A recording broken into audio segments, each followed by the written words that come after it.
Now, Amy, you actually wrote the New York Times story about the New York Times hire. How did you score that interview with Arthur Sulzberger? Really impressive. Welcome to a special Friday edition of MediaBeast. I'm Tony Dokoupil, here with two of the most prominent media reporters in the business. We're taking a longer look at two big stories this week, the New York Times new CEO and a political asylum for Julian Assange. First to the Times story. Mark Thompson comes from the BBC. He's made a splash for bringing the BBC online with digital video. Keach, is video the answer to the Times' financial problems? Well, it's one of the answers, and that's an area that a lot of people will be looking at Mark Thompson to give leadership in, considering he has such a long career in TV. But of course, the answer is much bigger than that, and there are a lot of interesting questions about Mark Thompson's experience. You know, he had led a huge brand through great transition into the digital space, but he doesn't have a lot of experience doing advertising or subscriptions, which are the way that New York Times makes money. Right. There are four prongs in the Times' new invest in the core strategy. Which of those four do you think is most important? There's social media, global reach, video, and one more. Maybe you remember it. But what stands out to you as crucial to the future? Well, I guess there are a couple things. I think that the international strategy for all newspapers is going to be really important. And as I was reporting the Thompson story, that came up again and again as something, you know, they're expanding to China. And of course, BBC, a huge global news organization, that will be important. But I think making people pay for news online is the key to the Times' future. I mean, really, digital subscriptions, they've seen great success, you know, in the last year and change that it's been going on. But taking that from the 500,000, you know, to above the million mark is really, that's going to be the key to the Times' future. Now, Amy, you actually wrote the New York Times story about the New York Times hire. How did you score that interview with Arthur Sulzberger?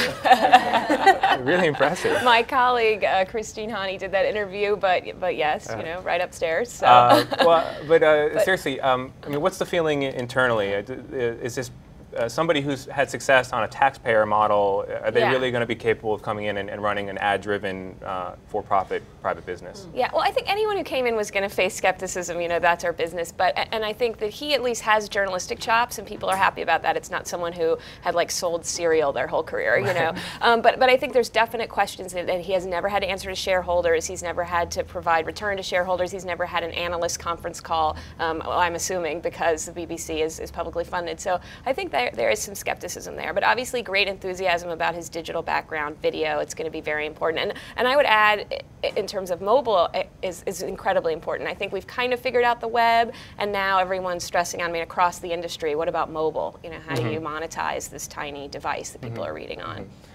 All right, let's move on to our second topic. New York Times related again. Former New York Times stringer Julian Assange. We called him the source. The source.